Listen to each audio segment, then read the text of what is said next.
Hello guys, welcome back, and today we're going to be talking about Fate Remnant Collide.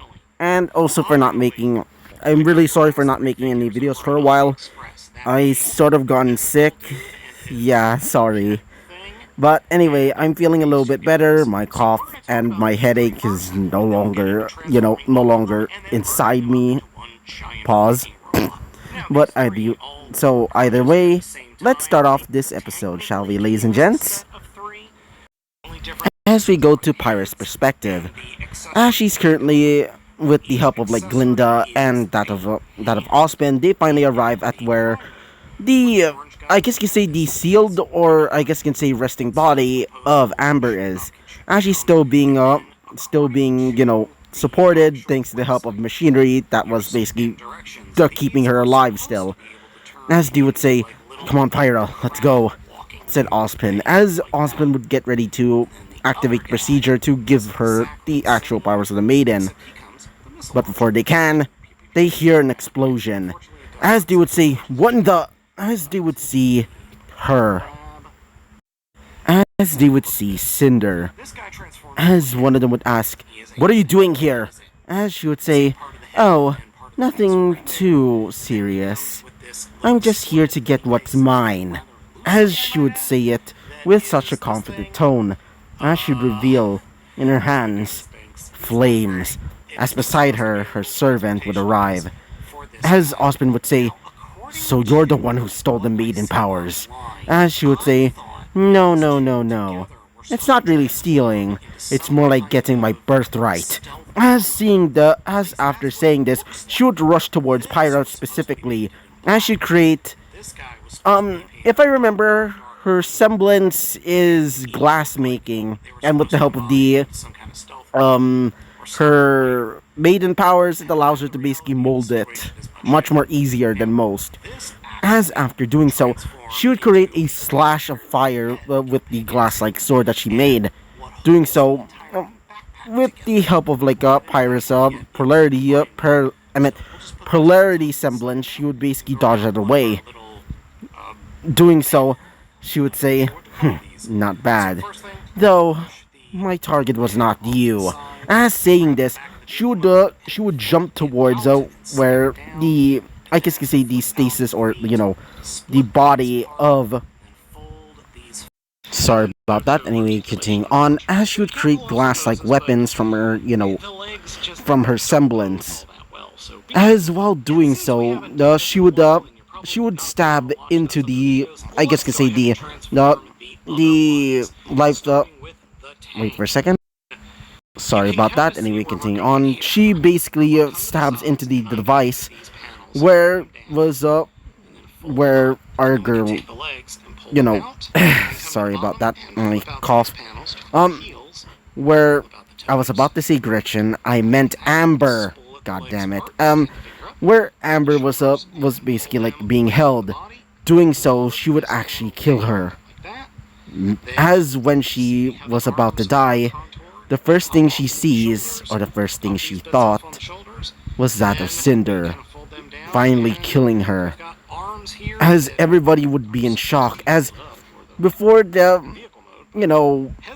Osmond can actually stop her, she would throw a spear made out of magic. Well, not really magic, but more that's for later in the series. As she would throw a spear of glass, heated up to a few degrees, as it would stab into the shoulder of Ozpin, pinning him towards the wall.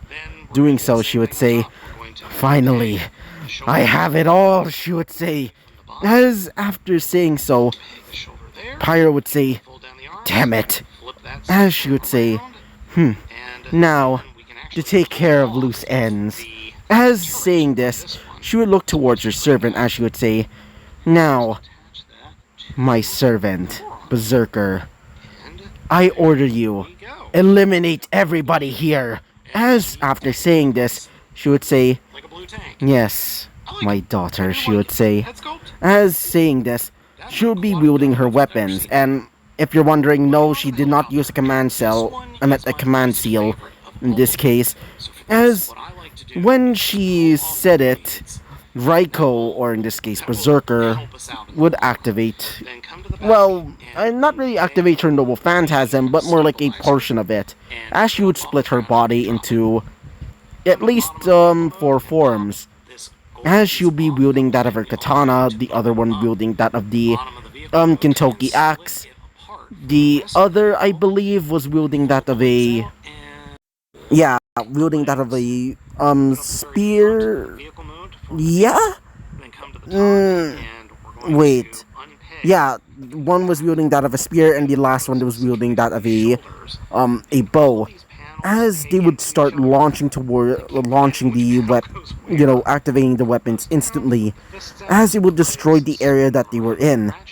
Doing so, everybody, as in, Ozpin, which thankfully he was able to get out of the situation by, well, ripping the spear from his shoulder, though it would be painful for him. As Glinda would use her semblance to basically float up into the air to basically get out of there. And as for Pyra, she would use her polarity semblance to somewhat float, thanks to the help of the area being made out of metal, or at least somewhat. As she would use it to basically propel herself from the immediate area, as it would explode with a massive blast of energy, or in this case, I guess you can say a noble phantasm, or at least a minor version. As doing so, she would say, so, if they do escape, guess I'll just have to finish them off immediately. As she would look towards her servant, Raiko, as she would say, now, Berserker, I order you to get ready the other things for the invasion. As in, I want you to cause as much chaos as possible. Make sure that no one, and I mean no one, ever trust a single hunter or huntsman ever again. Make sure to make them feel despair.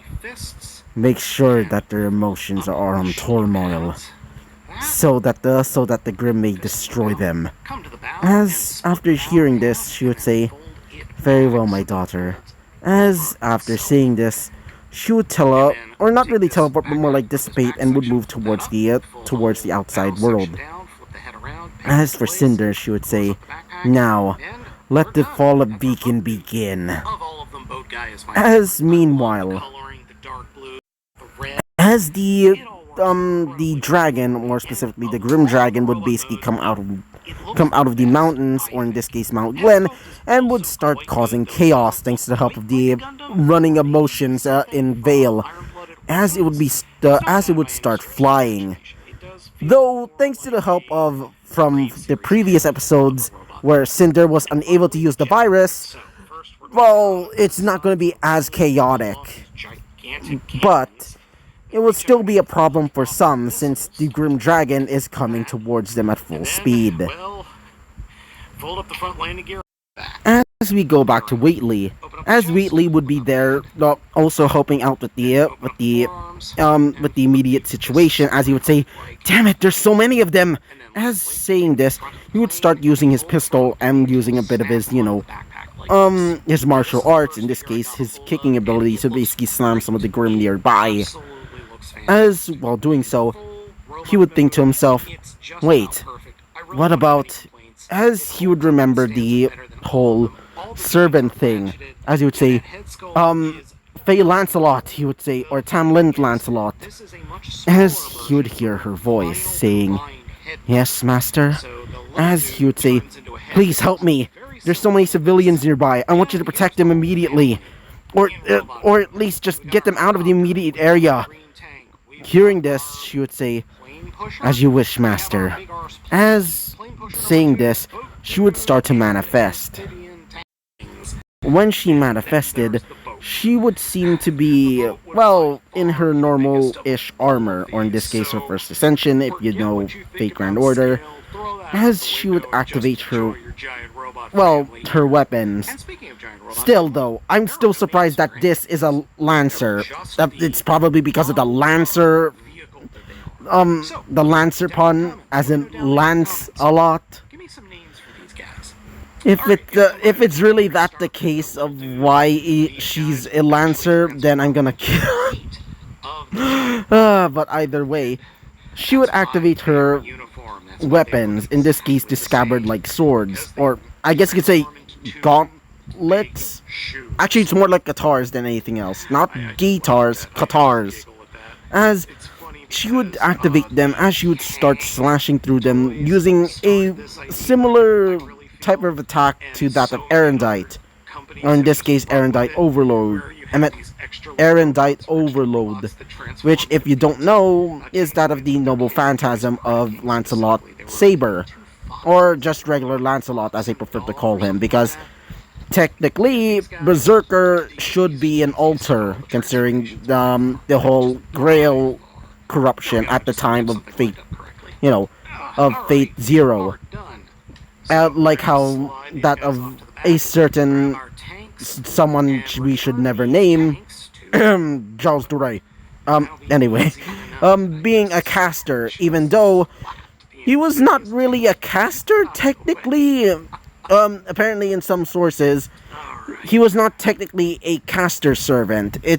He should be either Saber or, in fact, a ruler class servant. And the reason why he was given that designation in Fate Zero is because of the whole association with Bluebeard.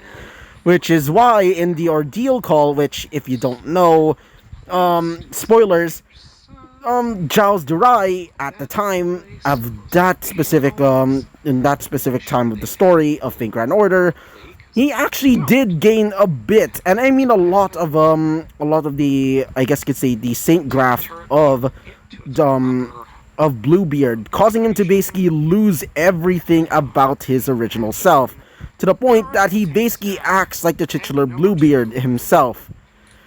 And because of that, it basically gave him every skill, or at least a noble phantasm based off his legend, which I can't remember the name exactly, but I think it was a pocket dimension that's basically just a re-flavored version of the Prelity spellbook, which in this case allows him to basically summon eldritch beings from out of nowhere. But in this case, it's from a pocket dimension that takes the form of Bluebeard's basement. I'm not joking. So yeah, a little rant over. As while she was saving some of the civilians, we would go back to our titular bitchular, if you know that reference. Tanks are all done. Rex would be going towards the beacon tower, as he would just see the large dragon, as in the grim dragon I meant.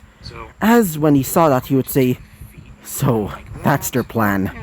As hearing this, he would ask, "Now, come to me, Sigurd." As saying these words, Sigurd would appear. As Siegfried would appear, as he would say, "Master, what is your command?" As he would say, "It seems that we have the Grim Dragon appearing nearby, and it's coming towards the beacon tower. I need your help, considering that you're a dragon slayer and all." As he would say, "Very well, Master.